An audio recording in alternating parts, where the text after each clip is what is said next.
Bueno Jehová, dichoso el hombre que confía en él. Cuando leí este pasaje y me llevó al pensamiento principal, digamos, de esta prédica, de este pensamiento, era la palabra, el verbo con que empieza este versículo, gustar. El gusto, pensaba qué preciosa bendición que es para nosotros los seres humanos el poder gustar, degustar, el poder probar. ¿Sabe? Me viene a la memoria, esto no lo había pensado, pero me viene a la memoria cuando me daban la mamadera a mí. Yo era chiquito, y me daban con un poquito de azúcar. Me acuerdo que era una cosa tan deliciosa. Eso es lo primero que recuerdo. Miren, ahora se me viene a la mente. Pero después pensaba, ayer porque lo veíamos Felipe también, ¿no? Felipe se paseaba por acá, es el hijo de Lucía, en la reunión de jóvenes. Andaba dando vueltas Felipe ahí, jugando, y cada tanto le daban la mamadera, ¿no? Y él contento tomaba, ¿no? Qué rico. Y pensaba en tantas cosas que uno puede gustar. Dios, nos dio una tierra en donde vivimos, en una tierra donde produce mucho fruto, gracias a Dios, y tenemos la ventaja de haber probado muchas frutas, ¿no es cierto? Por ejemplo, pienso en la variedad, hermano, de frutas que Dios nos dio. Allá en el libro de Génesis le dice 1:29 a Adán: de todo árbol que tiene semilla y fruto, de todo podrás probar. Me imagino, hermanos, la cantidad de frutas que habrá tenido para degustar, para probar, para disfrutar. Es decir, el sentido del sabor, de gustar, es un privilegio, ¿o no? Entonces podemos gustar de distintas texturas, desde una manzana a probar una sandía, un melón. Qué distintos sabores, qué distintas texturas. Algún durazno. Hay frutas, por ejemplo, hay una fruta que relativamente apareció en los años 90 por acá, que se llama kiwi. Y resulta que la otra vez estuve, así de una manera azarosa, me enteré de que tiene más vitamina C que el limón. Una cosa rara. Yo pensé que el limón era el que tenía mayor vitamina C. Pero existen tantas variedades de frutas que uno puede degustar. Y me acuerdo, siempre me quedó el testimonio del hermano Irala, que él contó que un día iba por la selva, allá en Ecuador. El que no conoce, el hermano Irala es uno de los misioneros que estamos apoyando, que él va y predica en la selva ecuatoriana, para los que no conocen. Y él dice que iba por la selva y tenía mucha sed. Y él deseó en su corazón. Dijo: ¿cómo me gustaría comer una papaya? Dijo él. No sé qué es. Después ahora averigüé, pero no es una papaya. Pero una papaya es un fruto que pesa más o menos medio kilo, que es como una especie de zapallo, pero es de la variedad de los higos. Es dulce y tierno y jugoso. Y él iba caminando por la selva y él deseó comer. ¿Cómo me gustaría comer una papaya? Dijo. Y en el camino se cruzó con un chico que venía con un montón de papayas en su bolso. Y ahí le ofreció si quería comer. Y él dijo son cosas que son experiencias individuales, ¿no es cierto? Cuando a uno le pasa algo que es fuera de lo común, que es extraordinario, ¿no es cierto? Uno ¿a dónde lo asume? Lo asume a que Dios está al lado nuestro. Cuando pasa algo que nosotros estamos deseando o estamos pensando y aparece y se nos concede, decimos, mirá, Dios está conmigo, ¿o no, hermanos? ¿Acaso Dios no está a cada paso que damos? ¿Acaso Dios no nos guarda a cada paso que damos? Claro que sí. Y cuando acontecen estas cosas, siempre lo remitimos y lo asumimos a Dios y decimos, gracias, Señor. Y dice que Él le gustó eso, dice con una ansia y con un disfrute. Yo me lo imaginaba cuando lo contaba, él estaba acá y lo contaba.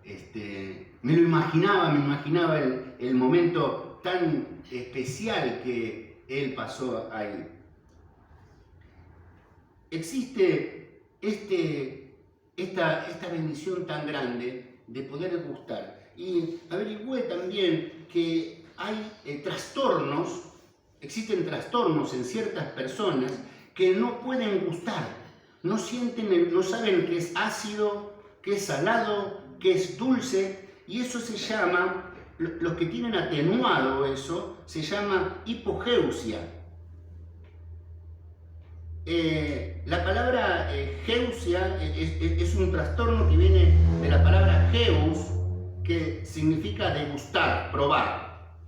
Hipogeusia es no sentirle el sabor a las cosas, sentirle poco el sabor, bajo. Pero después está la ageusia, que eso es directamente no sentirle el sabor a nada. ¿Qué cosa debe ser tener este trastorno? No le sentí sabor a nada, es lo mismo probar algo dulce que algo salado. Es un trastorno que sufren algunas personas. Y también ocurre con el olfato. Hay personas que no sienten el olfato, no sienten el olfato. Y me hace acordar cuando pobre Juan y Nico, en el tiempo del coronavirus, se habían agarrado COVID. Y estaban en su casa. Y lo llamo, le pregunto, una vez fui a llevar mercadería y así pasó esos momentos, ¿no es cierto? Pero me acuerdo que él me contaba, mirá Pablo, me dice, estuve en la cama todo el día. Me levanté, me hice un té, puse una galletita y no tenía ganas de comer. Pero bueno, tomé el té, no le sentí el sabor. Probé media galletita, tampoco le sentí sabor. Y dejé la media taza de té, dejé la media galletita y me fui a acostar.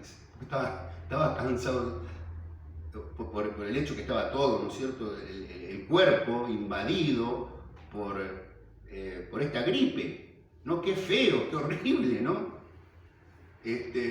Más horrible es la gripe que el no poder sentir el sabor. Pero bueno, una de las causas, usted se acuerda de que estamos recientes, ¿no es cierto?, de esto, era de que un síntoma que podría ocurrir si se adquiría este virus era el no sentirle el olor ni el sabor a nada. Se entraba en una hipogeusia, ¿no es cierto? Y qué feo porque es un don que Dios nos dio, una bendición grande que Dios nos concedió. En el libro de Primera de Pedro 2:3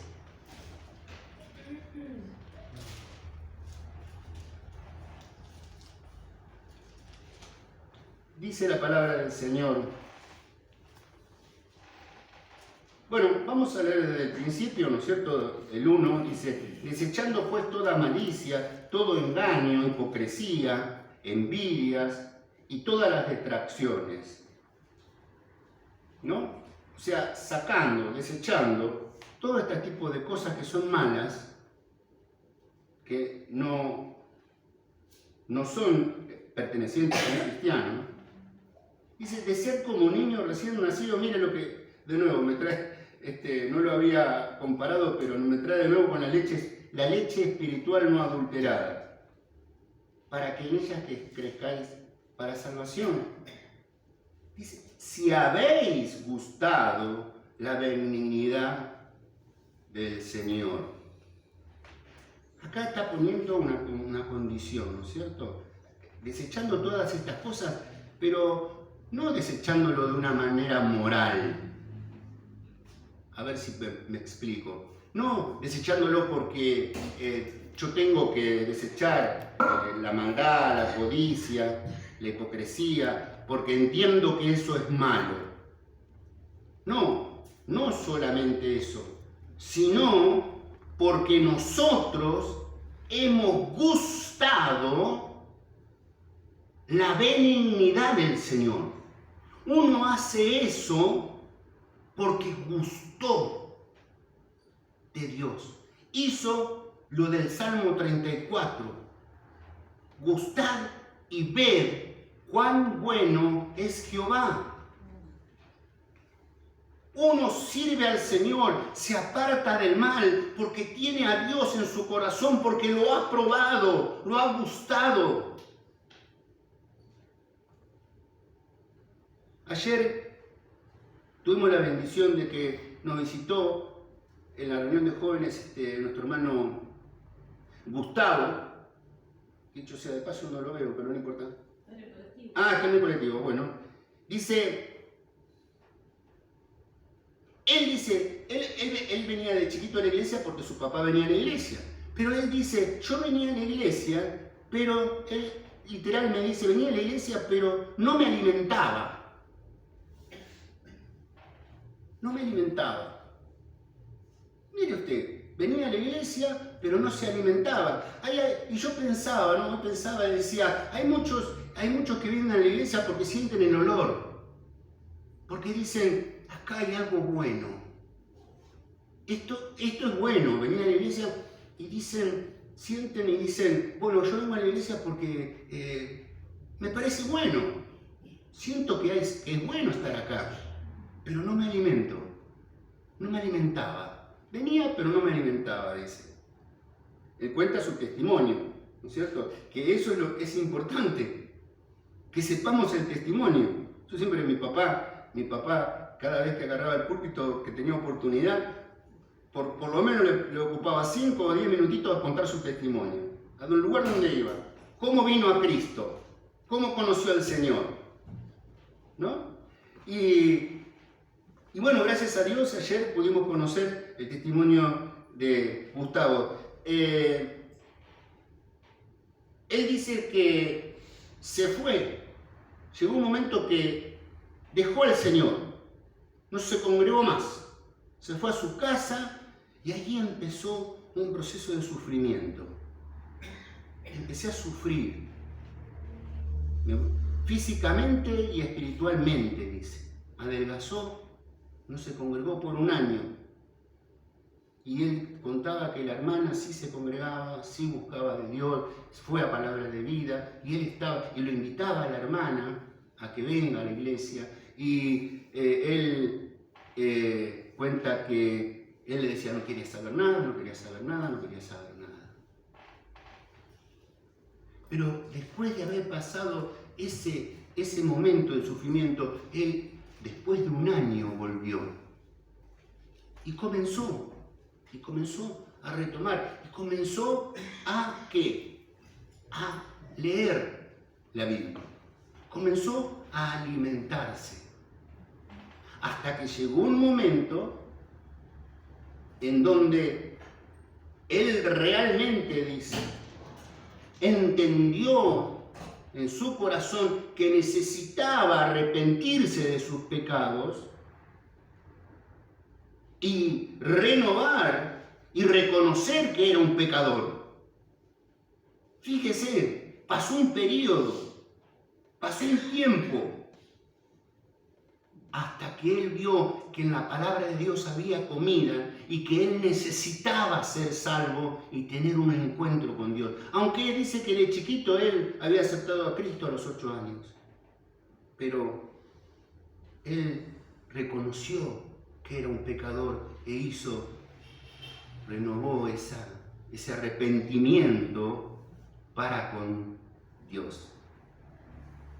Yo brevemente les voy a contar que una vez leí, yo esto ya lo conté varias veces, por forma parte de mi testimonio también, yo una vez leí de un predicador muy famoso del siglo XVIII, que cuando contó esto yo dije, mirá, a él le pasó lo mismo que a mí.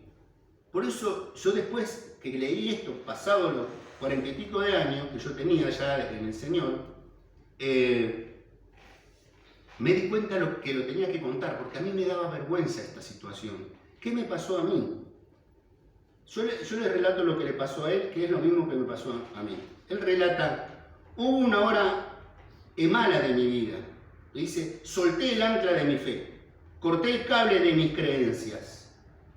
Le dije a la razón, sé mi capitán. Al cerebro le dije, sé mi timón. Entonces empecé a navegar por el océano tempestuoso del libre pensamiento. Dejó las cosas de Dios. Dice, chao, voy a vivir mi vida con mis pensamientos. Voy a vivir mi vida conforme a mis razonamientos. Y dice que avanzaba rápido. Y él dice que dejaba con una rapidez terrible los viejos pilares de mi fe. Los abandonaba, pero rápidamente. Se abrió el timón de su libre pensamiento, rebatió las alas y el viento lo alejó rápidamente de los pilares de su fe. Dice, pero comencé a dudar luego. Empezó un periodo de terrible duda. Empecé a dudar de mi propia existencia. Dudaba de que el mundo existiera. Dudaba de mi propio yo. Me fui al fondo mismo del mar de la incredulidad, dice este hermano. Abandonó todo, pero empezó las dudas. Y la duda es algo terrible. ¿Sabe por qué? Porque uno anda a tientas. La duda es como al ciego que anda tocando y no sabe dónde está parado.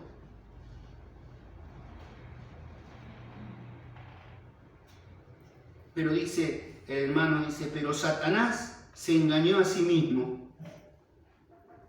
Porque a las dudas que tenía, esas dudas me demostraban lo absurdo que era estar en esa situación. Qué absurdo que era que yo estuviese así. Y entonces escuché una voz, dice el hermano, que le dijo, ¿acaso esta duda puede ser verdad? ¿Esta duda puede ser verdad? Me hace acordar a Pilato que le dijo a Jesús, la verdad, ¿cuál es la verdad? Entonces dice que cuando vino este pensamiento, esa voz, ¿acaso esta duda puede ser verdad?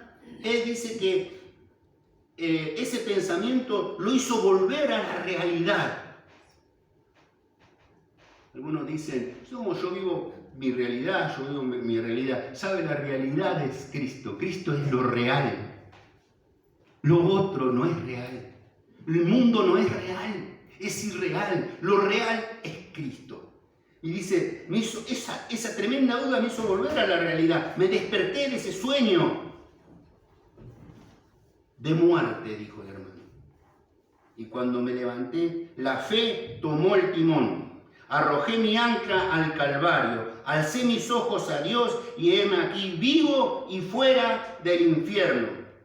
Dice el hermano, pídanme que sea otra vez un incrédulo. No, ya lo probé.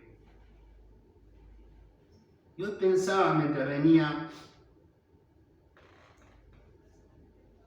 que hay hermanos que primero prueban lo amargo que es estar sin Cristo.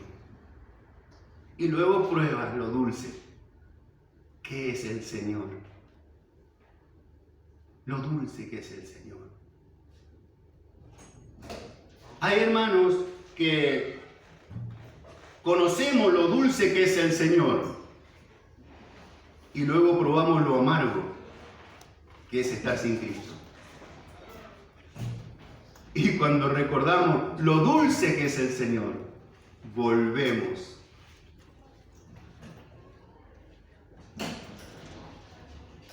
Cuando probamos lo amargo que es el mundo, volvemos a lo dulce que habíamos probado antes.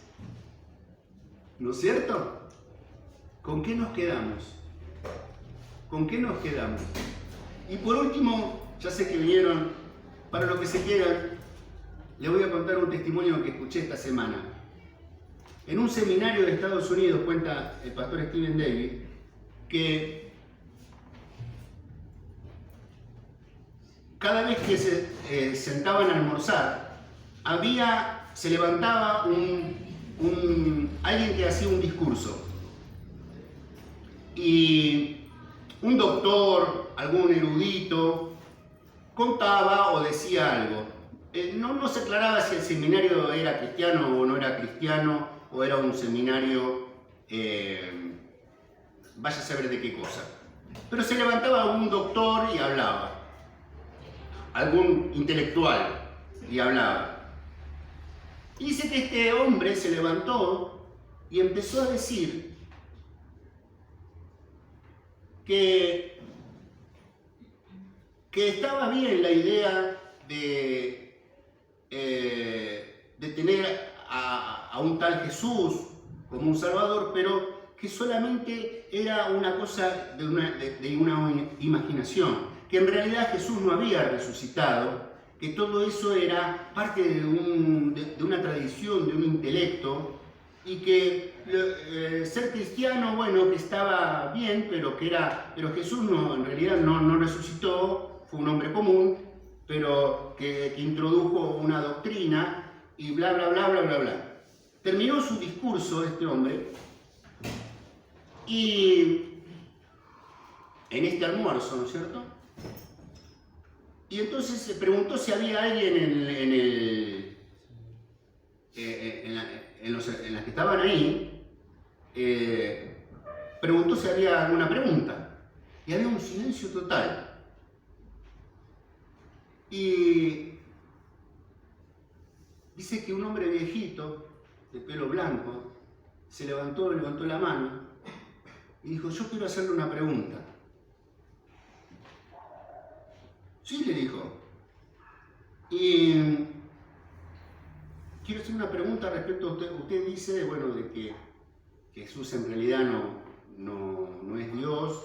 Y sacó una manzana de su bolsita, era la hora del almuerzo, y empezó a comer una manzana.